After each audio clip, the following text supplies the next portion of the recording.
Chet Culbert got involved early on, I guess back about 10 years ago, inviting young professionals in the Des Moines area to get involved in the forum to talk about issues that were important to the state, the city, and nationally.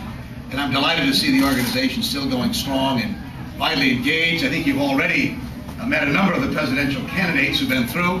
I presume you did last fall as well, with people seeking a state office here in Iowa. So it's great to see this kind of participation and interest in what's happening in our country. And let me tell you what I'd like to do here is, first of all, just take a few minutes and tell you why I'm running for the presidency. Talk about maybe one or two issues briefly, if that's possible for a senator to do here, and then open it up to some questions and conversation and comments. And I hope you'll take advantage of the opportunity, obviously, to ask questions, but also to share some of your thoughts and ideas as well with what you think we ought to be talking about in this campaign and what your ideas and views are for the future.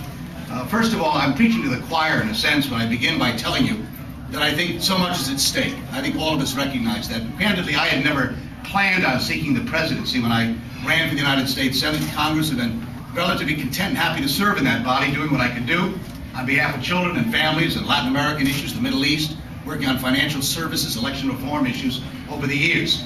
But as a father of two very young children, I have a 5-year-old and a 2-year-old. In fact, I tease the audience as I tell them I'm the only candidate that gets mail from AARP and diaper services here. A broad reach here with young children and over the age of 60. But I look at them and candidly ask the question that everyone does, I suppose, or should, and that is not only what's going to happen to me, but what's going to happen to the generation coming along. What kind of a country, what kind of a world are you and I going to leave them? It's yours and my watch, in a sense. This is our opportunity to get this right, or to be indicted for not getting it right by the generation coming along, because we leave them a country with fewer opportunities in a world that's far less secure, far more vulnerable, and a nation far more isolated around this world of ours. So this is about as critical as I've ever seen it in my lifetime, in the one office where you can change the direction of a country and make a fundamental difference. Not that you can't make a difference in serving in the legislative body, the national body, but true change that I think is necessary in this country on energy policy, education, health, foreign policy of our nation is in the Oval Office. And so for that reason, a number of months ago, I began the process of exploring the possibility and announced my candidacy back in January. I believe we're looking for strong leadership with bold ideas, with clarity and certainty about where I think we ought to be going. I think it's a time clearly where experience matters. Having been through 6 years of on-the-job training under the Bush administration, I think the country today would like to have experienced leadership, take that office and bring this country together. It's not that we're divided as a people. The political leadership seems incapable of coming together around issues that deserve and merit our attention and resolution. And that experience of over a quarter of a century in the United States Senate of bringing people together. The problems we face are so large that candidly no one party is going to solve them. It's going to take the ability to bring people together of disparate ideas to come up with solutions that make sense to people on these critical questions we face. That's what I've done as a member of this Senate, whether it was family and medical leave or child care legislation, the Children's Caucus, dealing with autism, premature births, infant screening, election reform, financial services. Every single case, my partner in that was either a conservative Republican or someone who was a moderate Republican on these issues. It wasn't because we agreed on every issue. When I wrote the child care legislation with Orrin Hatch of Utah, it may be the only time Orrin and I have agreed on much. But we did on that issue and worked together to see to it for the first time since World War II that we could come up with a child care program for working families that don't have the ability to find an affordable, available, and safe place for their children to be. And in case after case, the Family and Medical Leave Act, which Gordon graciously mentioned, was also I authored with Kit Bond and Dan Coates of Indiana to put together a program. It took us 7 years, 3 presidents, and 2 vetoes to finally convince an administration and the Congress that this radical idea of providing an opportunity for people to be with their children and families during a crisis was something we ought to provide for people in this country of ours. I cite those examples because I think that's what the country is seeking today. The answers to these issues are not A to Z in many cases. They're A to D or F. We pretty much know what needs to be done. The question is whether or not there's going to be enough trust in each other to bring people together to come up with those answers and move forward. So that's the framework, why I'm standing here, what I bring as experience and background to these questions. I've been involved in every major foreign policy and domestic policy debate over the last 25 years. As Gordon mentioned, I served in the Peace Corps back in the early 1960s. And it's that kind of sense of enthusiasm that I think is necessary. People ask, is this election about trust and hope, or is it about experience? Elections are always about both, in my view. It's about experience and getting the job done and a sense of hope about the future. Whether or not we can live up to the expectations and ideals that all of us would like to see our country embrace. I've been asked many times, why did I join the Peace Corps back in the 1960s when I finished college? And the very answer I've given over 1,000,000 times is because there was an American president who asked me to. There was an American president who invited a generation of us to be involved in things larger than ourselves. Some went to VISTA, some went to the Peace Corps, some went to the military, some went to the Justice Department, the Civil Rights Movement, the Farm Workers Movement. But you had a wonderful sense that there was leadership in the country asking us all to get involved in things to make this a better place. And I don't think we've changed. I think leadership has.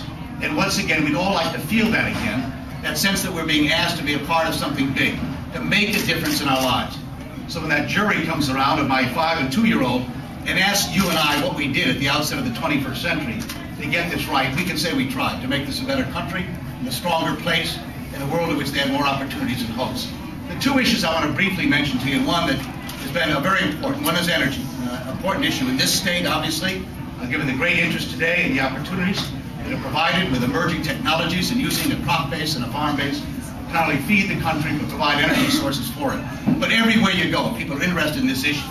And aside from education, it's the one issue that touches every other issue we're talking about, in a sense. Obviously, the question of energy resources is important, but also the environmental issues, the health issues, national security, and economic growth in the 21st century, in my view, are all very much linked to what you and I do and where the leadership in this country is on the issue of energy. Energy independence, cleaning up our environment, providing the opportunity for job creation, those goals that all of us seek. Where we'd like to see the Midwest become the center of energy production, not the Mideast in a sense, as we're so dependent on that part of the world. Where we'd like to see technologies emerge which don't contaminate our environment and put generations at risk as a result of the dependence on fossil fuels. And also offer the ideas that would provide rural Iowa and other parts of our country with the job opportunities that I think the new energy technologies can produce. So this issue is one that I feel very strongly about. Everyone agrees with the goals. There's no great debate among the presidential candidates and others about what we want to achieve. The rhetoric has been great. Where the differences exist in how you get there from here. And the one great barrier to getting energy independence, to getting energy resources that are going to be cleaner and safer, and ones that provide the opportunities for economic growth, I think we understand the issue of price. There's so much elasticity in the price of fossil fuels, particularly oil, where you can make money not only at $70 a barrel, as we know, where alternative and renewable sources are competitive economically, but you can reduce that price rather dramatically and make those renewables and alternatives less competitive. And so the barrier is price. And unless you're willing to address the issue of price, then I don't think you're being serious about energy issues. And so I am for several items that need to be discussed in this discussion of energy. One is a 50-mile-per-gallon standard by the year 2017 for all automobiles produced in the United States. We're making them for Brazil. We can make them for individuals. We ought to be able to make them for consumers here in the United States. And I believe we can achieve that and would urge all of you to get behind the candidates.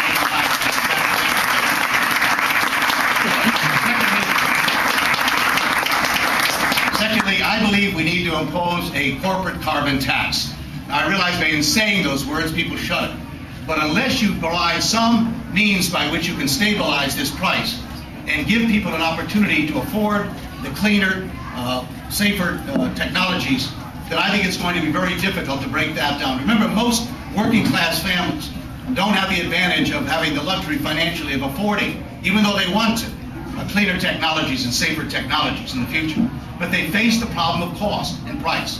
And so it's going to be incumbent upon us to make these alternatives, these renewables, competitive price-wise.